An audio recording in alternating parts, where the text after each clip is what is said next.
Welcome everyone to this episode of X Connect with Ben Lewis. Ben, how you doing?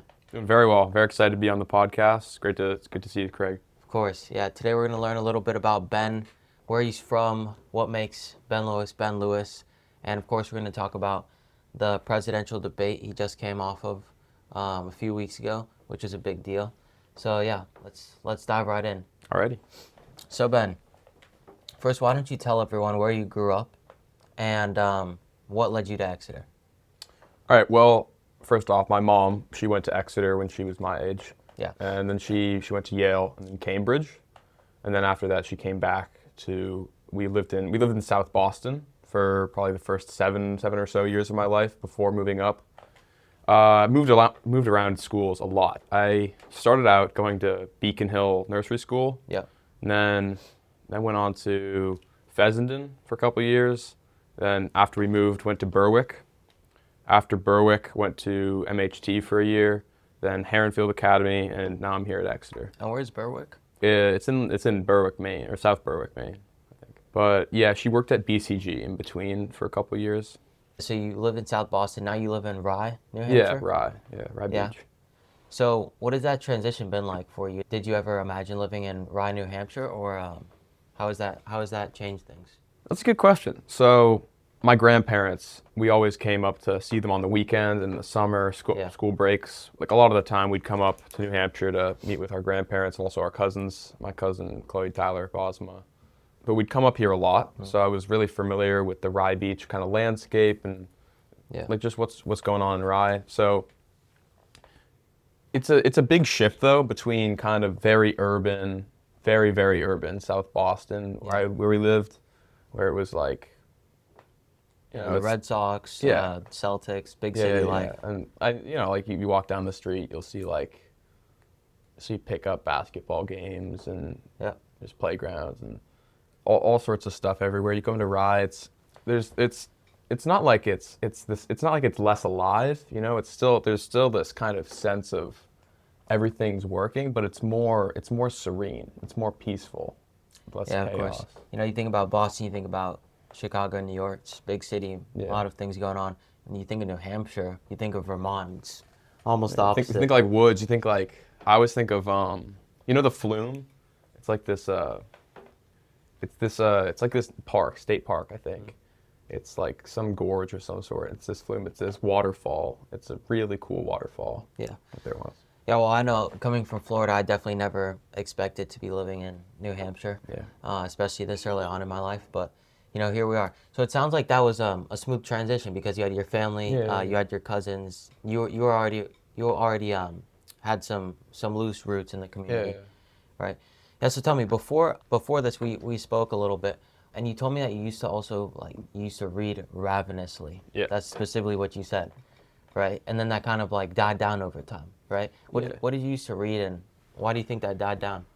Well, I used to just a lot, probably right up until, what would I say, probably 4th or 5th grade is when I kind of stopped reading. But Or up stopped until reading then, as much. stopped reading as much. Yeah. Yeah. Still Or gotta like read. yeah, Yeah. still reading for class and stuff, but like reading for fun outside of school. Yeah. I think partially, it's like when you get a phone, it's kind of that instant like connection to having dopamine available to you at Instant all times. gratification. It makes reading feel like less rewarding. But I would say the main reason I probably like stopped reading for fun, for pleasure, was just because when there starts to be like an imposition of reading from school, it kind of makes you feel like when you're reading outside of school, it feels like a chore, it feels like work. And it's like, it doesn't feel the same. It didn't feel the same. But I've been trying to get back into it. I just read a novel by Andy Weir, Project Hail Mary. I think they're coming up with a movie soon, I think, but I'm excited for that. Should be good. Yeah, so when you're talking about growing up, you're reading hours a day, going through a lot of books, and then that kind of slows down. I mean, does that segment of having something that takes up that much of your time every day, even though it wasn't reading anymore, did that transition into something else that still kind of fills up that block in your life, or do you think that just fully went away? Yeah, do you kind of mean like I don't know, maybe just a passion that you pick up, you keep going with. passion? Yeah. right now, I'm super passionate about rowing. Yeah. I love to row. We're in winter training, so it's a little less fun. It's just erging, but on the water, the team is great. It's a really great dynamic. I think we're really lucky to as well have like the facilities, waterways, like Swayze, the Squamish River. It's great that we have access to that. But another thing I'm pretty passionate about right now is mock trial. My team, we just won states, Yeah, so we're I advancing heard. onto nationals. Yeah, That'll be fun. that's a big deal. So what is that like with mock trial? I mean, you're competing against other schools or other teams, and how did that work out? Yeah, so with mock, it's like the competitions. There's one in the fall, at least for Exeter. One in the fall, it's called BGs, Yeah. and then you get feedback from the judges. You keep working on the same case, and then there's another competition, February states, and then the winner of states gets to go to nationals. But the it's like there's 15 or so schools that compete, I think, from around the state, like notable ones, I guess. So are you interested in, I don't know, maybe pursuing law in the future? Is that where that comes from? Yeah, possibly. I mean, I never really thought about law until before kind of doing mock, but Yeah. I mean, it's a great dynamic. I think the team's great. It feels like it's stimulating, it's enriching. Yeah. Ben, who do you think your biggest like influences were growing up? Like maybe your mom, your dad, could be friends, could be a teacher, could be a lot of people. Growing up, I'd say, I mean, I don't know if I could pick one, but I'd say like a big impact, Mr. King, my middle school English teacher for 7th and 6th grade. Something that really stood out to me from him was the first thing he says at the beginning, like our opening assembly of middle school every year. He starts it off and he speaks to the school and he says, the philosophy should be to say yes to things. We need someone to play saxophone in the school band. Say yes.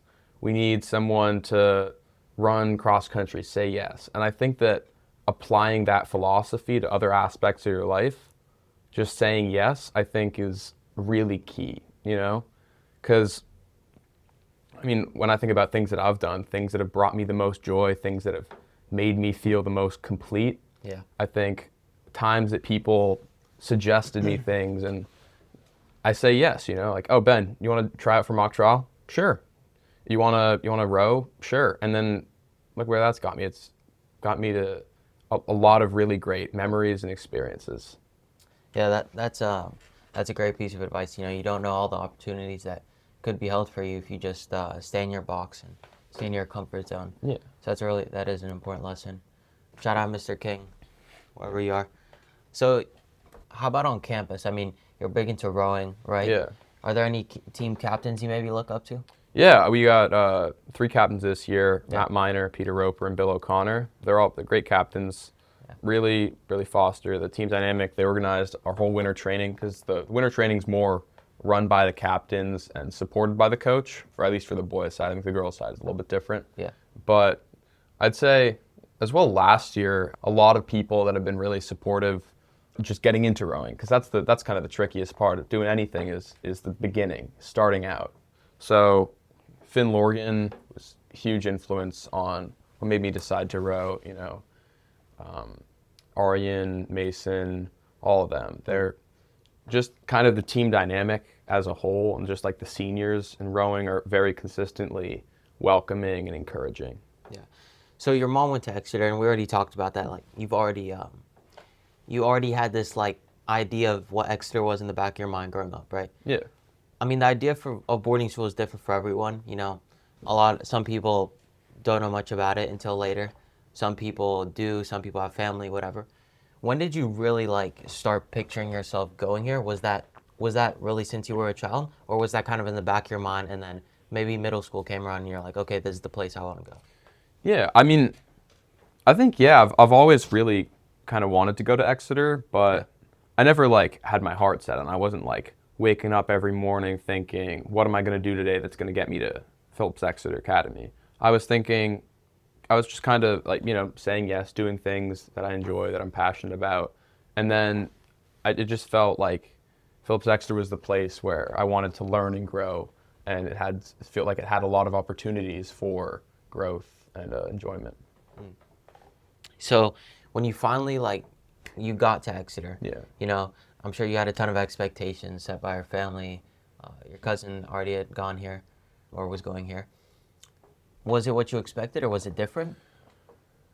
I mean, yeah, I think it was definitely different, you know? Nothing's exactly what you picture it to be on first glance. But the thing that really stuck out to me is kind of when you think Exeter student, you kind of think maybe, have you seen like, what's it called? Dead Poets Society? Yeah, Or, like yeah. the holdovers? Yeah. Yeah, kind of, you like think prep school, New England, you think that kind of dynamic. Yeah. And I guess I'd kind of always thought like, oh, like I'm probably going to get here. There's going to be a lot of like stuck up people, a lot of really smart people, a lot of international billionaires and whatnot. But I mean, yeah, there's definitely a little bit of that, but it's nowhere near kind of where you'd think it would be. And I think that just Exonians as a community, it all works together and it kind of it fleshes into a bigger thing. Yeah, especially when you're thinking about Exeter, like often regarded as the pinnacle of these prep schools. Like Yeah. everyone from the outside is thinking like, oh, it's gonna be super flashy. They're probably gonna be kids driving Mercedes Yeah. Benzes, whatever. But yeah, I was also kind of. It's not like I had my mind set on that negative expectation, but it was kind of a pleasant surprise to find out that, you know, you do have your pockets of maybe seeing things that within the student body that's definitely different from a normal school, but thinking of it as a whole, generally the wealth or lack of is pretty blind, and you don't judge anyone off of that, and that's that's never something that has to be in the back of your mind. Yeah.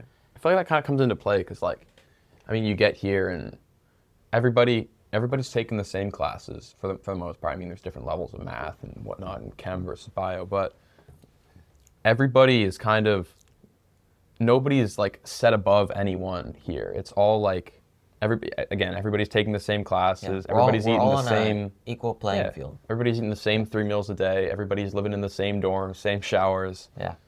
You know, it's I guess kind of I don't want to try to get into like equality or like equity, but you know, it's kind of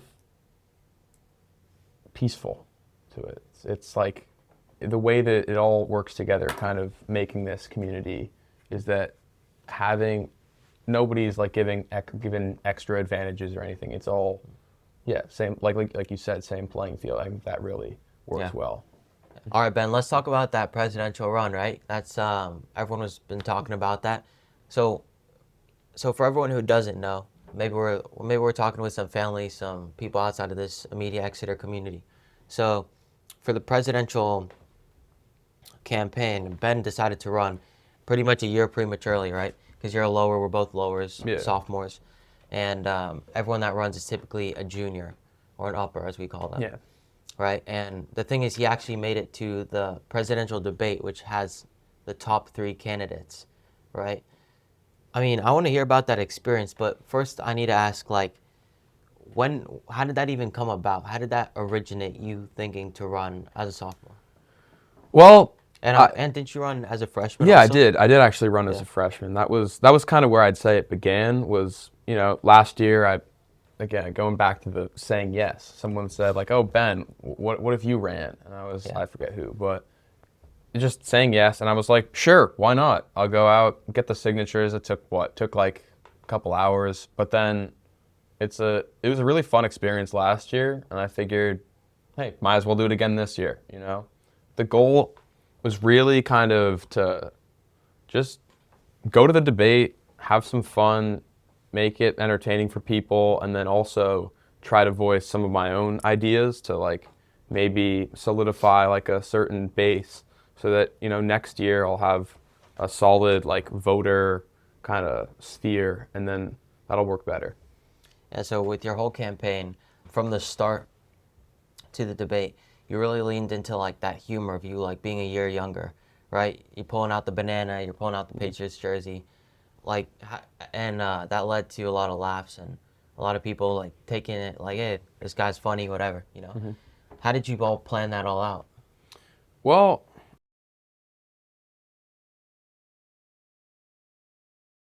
I mean, for the most part, I really didn't plan it, I'd say. Obviously a little bit of it required planning, like the Patriots jersey. I had to have that on underneath my suit. But the banana, I kind of just saw that and I thought, well, you got to associate, if you want people to like feel and remember things, you got to associate it with objects and like a logo. You know, when you think of Nike, you probably don't think of the word Nike or products. What do you think of? The swoosh. You think of the swoosh, of course. People are going to think Ben Lewis campaign. They're going to return to believe. They're going to return to the BBL slogan. They're going to turn to the banana, the Patriots jersey. They're associating like objects and tangible things with like a movement. Really, just kind of makes it stick in people's minds. Yeah.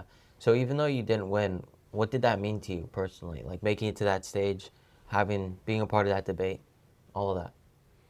Well, I mean, I think it was a lot of fun. I think it was a great experience. I thought, you know, I think I'm I'm a better person after doing it. So I have no regrets about it, you know?